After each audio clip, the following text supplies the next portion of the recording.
Hey guys, story time. I want to tell you about the time my mother saved my life. Yes, she did. Um, I'm 18. I'm clubbing, hanging out with my bestest friend. I don't want to say her name. She passed away. God bless her soul. But my bestest friend at that time, she could sew real good, and she was gonna make my Easter suit. We going back to when I'm 18 years old. She was gonna make my Easter dress for me, and I kept calling her and calling her and calling her, and I got no answer. Reminding you that she called me Friday to borrow my leather coat. We both had a burgundy leather coat, but I think mine was more detailed than hers, and she wanted to borrow mine, but she never showed up to get the coat. So, okay, I'll talk to you later, because you got to make my Easter stuff for next weekend, so it's okay. That was the last time I saw her, my best sister friend, from a little girl to all the way to I'm 18. Mm, I got a call. No, I didn't get a call. No, no, no. I called her mother looking for her. And the mother said she hasn't been home. And I'm getting worried because my Easter stuff ain't gotta get sold up. I called her about the second or third time. I said, "Hey, miss," her last name. "I'm sorry to keep bothering you. But I called because she's supposed to be making my Easter suit." And I'm rabbling.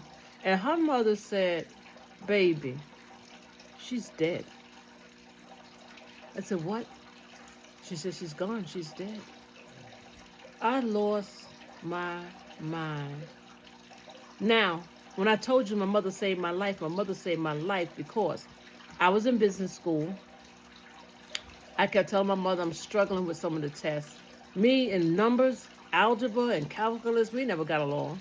So I'm telling my mother, I said, "Ma, I'm struggling with that." She said, "Well, why are you going out then? Why don't you go ahead, study that? You know you got a test Monday, do that, boom, boom, boom."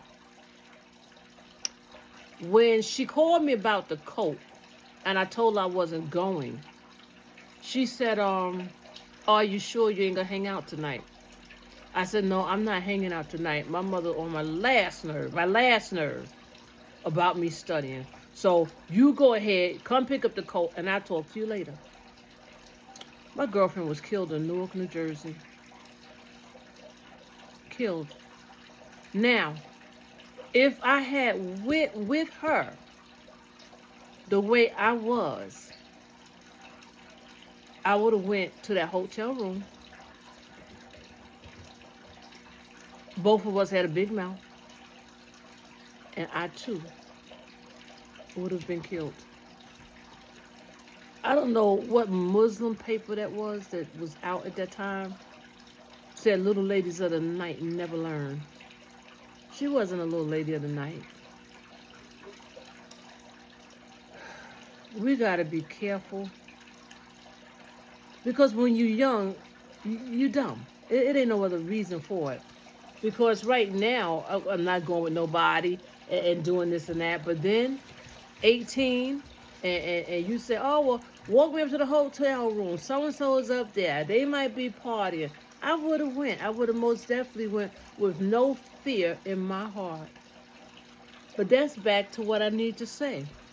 Once again, God kept me through my mother yelling at me, telling me I knew I wasn't ready for the test. "Stay home and study," she said.